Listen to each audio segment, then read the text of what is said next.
Hello students, today we study Maths part 1, practice set 3.2, model question number 7. The 11th term and the 21st term of an AP are 16 and 29 respectively. Then find the 41st term of that AP. हा question खूप सोपा आहे पण थोडे याचं उत्तर मोठं आहे. काय करायचं आपण बघा, पहिल्यांदा आन्सर मध्ये जे दिलंय ते थोडं लिहूया. म्हणजे काय सांगितलं बघा, 11th टर्म म्हणले बघा. मग काय लिहिलं, गिवन दॅट 11th टर्म याचा मीनिंग काय, T11 पुढे वाचत अँड द 21st टर्म म्हणजे याची व्हॅल्यू किती दिली नाही, काय केलंय 21st टर्म म्हटलंय त्यामुळे लिहिले इथं साईडला 21st टर्म म्हणजे याचा अर्थ काय, T21 असतं. म्हणजे दोन्ही पण लगेच दिलं नाही. पुढे काय सांगितलं बघा, term of and AP are 16 and 29. याचा अर्थ काय असणार, T11 हे 16 असणार आणि T21 हे 29 असणार आहे. एवढं तुम्हाला दिलंय. ठीक आहे, आता काय करायचं बघा, लक्ष द्या. हे तुम्हाला देण्याचा काही तर त्यांचा उद्देश असतो. मग काय करायचं, लक्ष रोज द्या. आता मोठ्या उदाहरणामध्ये काय करायचं असतं, जे दिलंय त्यावरून आपण थोडं काही लिहू शकतो का ते थोडं लिहायचा प्रयत्न करायचा. ते लिहून झाल्यावर आपल्याला काय विचारलंय, शेवटी बघा 41th टर्म हे विचारलंय ना, ते कसं काढता येईल त्याचा पण विचार करायचा आणि मग दिलंय काय आणि विचारलंय काय या दोघांची सांगड घालून उत्तर लिहायचं. तर काय करायचं बघा, आता T11 दिले, लक्षात ठेवा, इथून पुढे नेहमी लक्षात ठेवा, T11 ची व्हॅल्यू दिली असेल तर आपण नेहमी Tn चा फॉर्म्युला यूज करायचा आणि त्याच्यामध्ये N11 पुट करायचं. लक्षात ठेवा, पुढे काय विचारलं असं नसू दे, काय आपल्याला माहित नाही. याचा T11 16 दिलंय असं दिलं असेल किंवा T21 29 दिलंय असं दिलं असेल तर Tn चा फॉर्म्युला यूज करून N ची व्हॅल्यू पुट करायची. मग इथे लिहूया. ते पुट केल्यावर काय होणार आहे, त्याचा उपयोग कसा होतो हे तुम्हाला नंतर थोड्या वेळात समजेल. मग लिहायचं काय, the nth term of an AP is, आपला फॉर्म्युला काय आहे Tn चा, Tn is equal to a plus in bracket n minus 1 into d.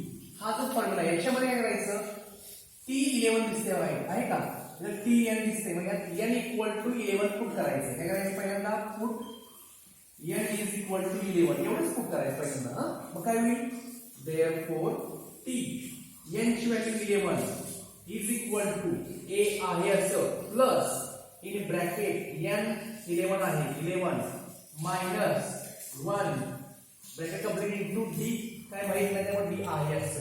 ठीक आहे, एवढं झाल्यावर T11 ची व्हॅल्यू काय बघा 16, ते काय तर खाली लिहायचं 16 म्हणून is equal to a 11 minus 1 10 होणार 10d.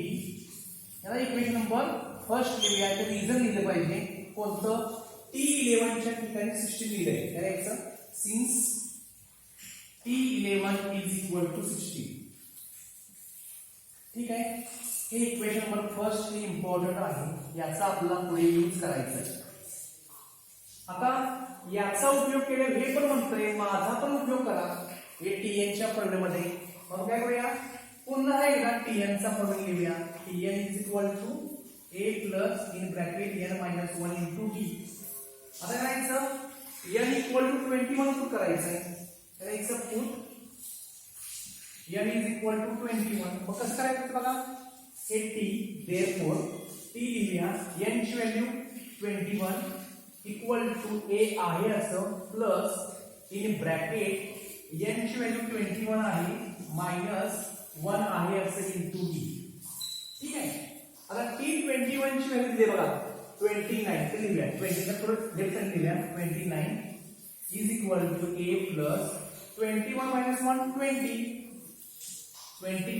इक्वेशन नंबर सेकंड लिहूया आणि थोडं रिझन दिलं पाहिजे कोणतं, T21 ची व्हॅल्यू 29 लिहिली आहे. रिझन काय, since T21 is equal to 29 एवढं रिझन आपण लिहिलं पाहिजे. ओके, आता या दोघांवरून आपण एवढं लिहिलंय, हे इक्वेशन हे इक्वेशन. आता थोडं आपण हळूच विचार करूया. आपलं विचारलंय काय, 41 टर्म विचारलेली आहे. याचा अर्थ काय बघा, 41 टर्म याचा अर्थ आहे T41 आपला फाइंड करायचं आहे. ओके, तर आपण T41 फाइंड करताना आपण प्रिव्हियस एक्झाम्पल मध्ये आपण थोडं बघितलंय. काय बघितलंय, Tn चा फॉर्म्युला यूज करायचा a plus in bracket n minus 1 into t. याच्यामध्ये n तर 41 कळतंय, पण विचार करा a आणि d ची व्हॅल्यू आपल्याला माहित आहे का? a आणि d ची व्हॅल्यू माहितच नाही आपल्याजवळ. मग a आणि d पहिला फाइंड केलं पाहिजे, मग इथं पुट केलं पाहिजे. हा, मग हे दिले त्यासाठी, हे दिसतं याच्यामध्ये एवढं आलं, तर त्या दोघांचा यूज करायचा आणि ए आणि डी फाइंड करायचा आहे. मग आता कसं करायचं बघा, ए आणि डी फाइंड केलं की तुमचा आन्सर लगेच येतो. ठीक आहे, आता ह्याची गरज थोड्या वेळानं आहे, आपण हे जरा पुसूया. हे करूया बघा, आपण linear equation in two variables पाहिले, एक्स वाय मधले इक्वेशन आपण पाहिले, तर ऍडिंग सबट्रॅक्टिंग आपण शिकलोय. तसं इक्वेशन नंबर फर्स्ट इथं आहे आणि इक्वेशन नंबर सेकंड इथं आहे, तर या दोघांची सबट्रॅक्शन करायचं आहे. काय करायचं, सबट्रॅक्टिंग करायचं. Subtracting equation first and second. तर सबट्रॅक्टिंग करताना या दोघांपैकी एक इक्वेशन वर घ्यायचं आहे आणि दुसरं खाली घ्यायचं आहे. आता ह्या दोघांमधलं हे 69 इथं 29 आहे, तर हे इक्वेशन आपण वरती घेऊया. 29 is equal to a plus 20d आणि दुसरे इक्वेशन हे पहिले इक्वेशन खाली घेऊया. 16 is equal to a plus 10d आहे. आता सर्वांना माहिती आहे सबट्रॅक्शन म्हटल्यावर ह्या इक्वेशनचं साइन आपण चेंज करतोय. कसं होणार बघा, हे 16 पॉझिटिव्ह आहे, याचं काय होणार, निगेटिव्ह. आता हे a इथं दिसत नाही, पॉझिटिव्ह असते, हे काय होणार, निगेटिव्ह होणार, मायनस होणार. हे प्लस आहे, याचा पण मायनस होणार. ठीक आहे, आता बघा याचा विषय क्लोज.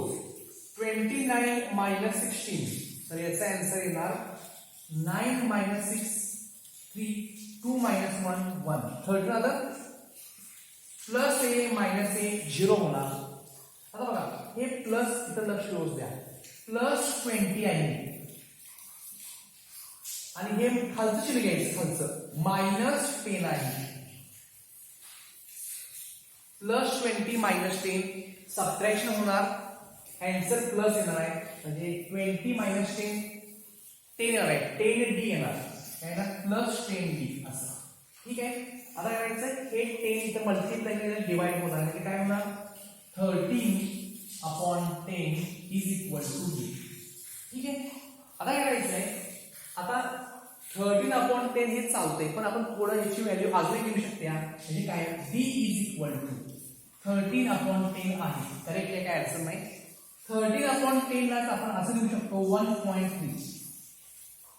d ची व्हॅल्यू काय आहे, 1.3 आलेली आहे. थोडंसं कळलं. यानंतर आता d निघालेला आहे, ह्या d ची व्हॅल्यू इक्वेशन 1 मध्ये ठेवा किंवा इक्वेशन 2 मध्ये, या दोघांमध्ये कुठं पुट करायचं आहे. एकामध्ये पुट केलं आन्सर येतं, म्हणजे ए ची व्हॅल्यू निघते.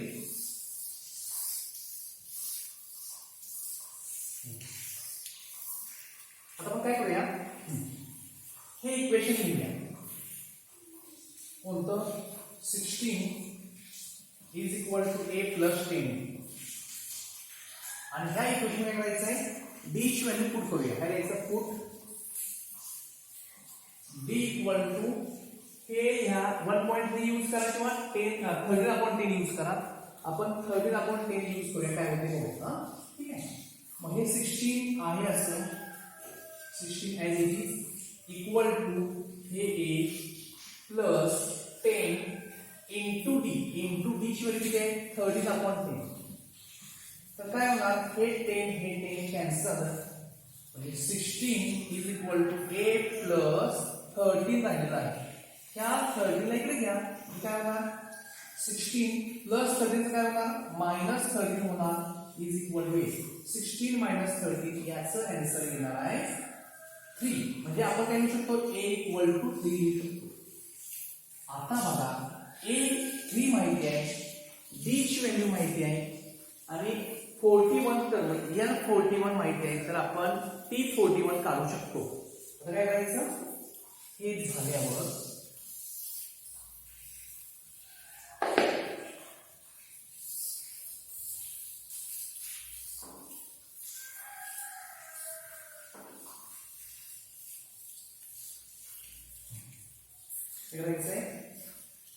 we have to find 41th term. 41th term is equal to T41. Question mark. We use formula Tn is equal to. I write here. Tn is equal to a plus in bracket n minus 1 into b. Tn here n here 41. Therefore put n equal to 41. Put n equal to 41. A equal to value of a is 3 and value of b is 13 upon 10. Therefore t n 41 is equal to a3 plus in bracket n 41 minus 1 into d 13 upon 10. t 41 राहिले चालतं हे 3 आहे असं 41 minus 1 40 into 13 upon 10 simplify करूया हे 0 cancel झालं खाली 1 आहे सोडून चालतंय 30 into 4 हे 3 आहे 13 गुणिले 4 13 चौक 52 52 आलेला आहे 52 plus 3 55 that is our final answer 41th term is equal to P41 equal to 55. थोडा आन्सर मोठा आहे पण सोपा आहे सर्वांना समजलंय का बघा काय केलं सगळ्यांना समजलंय का ठेव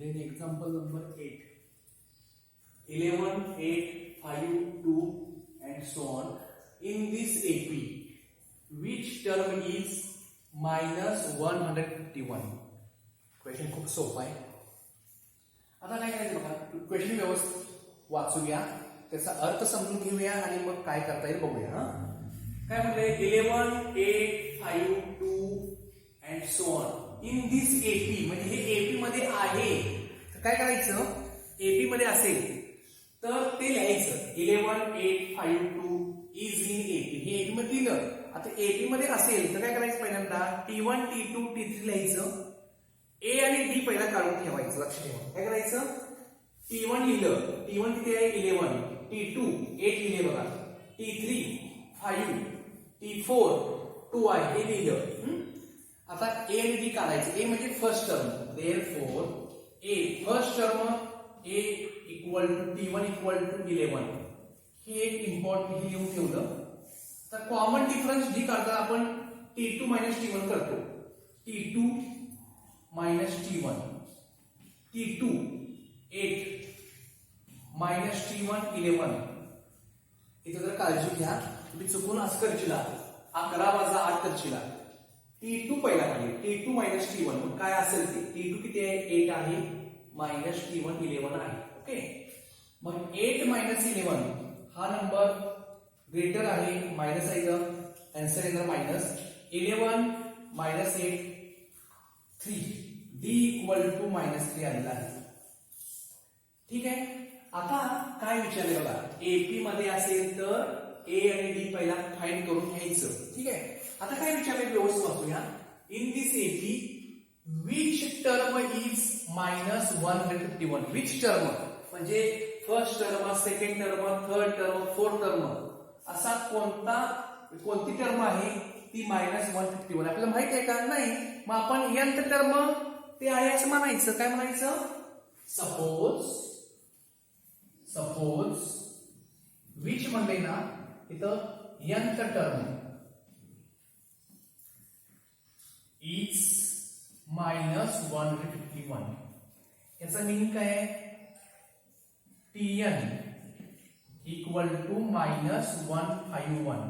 हे आपण घेऊन सोडवायचं आहे. मग आता Tn माहिती आहे, काय करायचं? nth टर्म ऑफ एन एटीचा फॉर्म्युला यूज करायचा. The nth term of an AP is, formula काय आहे बघा? Tn is equal to a plus in bracket n minus 1 into b. हा फॉर्म्युला आहे. आता याच्यामध्ये काय करायचं आहे लक्ष द्या. Tn ची जी व्हॅल्यू आहे ती होल ही सगळी व्हॅल्यू किती आहे? मायनस 151 आहे असं लिहिला. हे रॉंग झालं. कळलं का? Tn हे संपूर्णच वजा 151 आहे. मग काय करायचं? लक्ष द्या, काळजीपूर्वक घ्या. याची व्हॅल्यू काय आहे? मायनस 151 आहे असं लिहिलं. ठीक आहे. इज इक्वल टू ए किती आहे बघा इथं? 11 आहे. प्लस n आपल्याला माहित नाही. लक्ष ठेवा, n आपल्याला काढायचं बरं का. म्हणजे n मायनस 1 इंटू डी ची व्हॅल्यू मायनस 3 आहे. ब्रॅकेटचा यूज करूया मायनस 3. आता सिम्प्लिफाय करायचं आहे आणि n ची व्हॅल्यू काढायची. कसं करायचं बघा? हे पहिला 11 इकडे घेऊया. म्हणजे काय होणार? मायनस 151 हे प्लस 11 काय होणार? Minus 11 is equal to n minus 1 into in bracket minus 3. सर्वांना समजलं? आता काय करायचं आहे?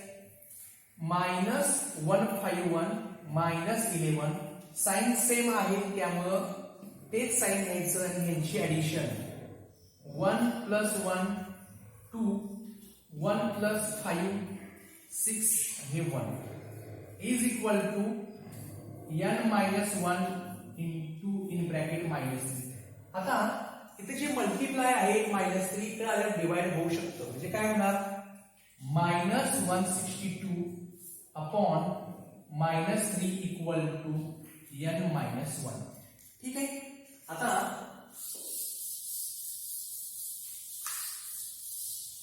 यानंतर वरती मायनस आहे, खाली मायनस आहे, मायनस मायनस कट होणार आहे.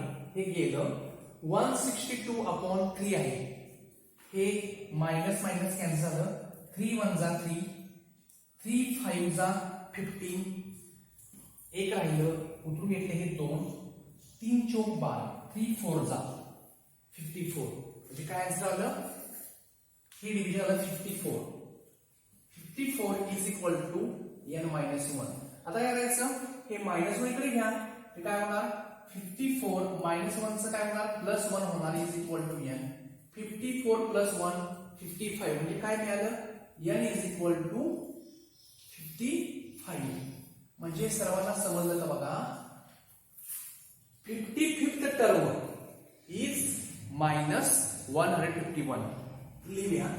देअरफॉर विच टर्म म्हणले therefore 55th term is minus 151. This is our last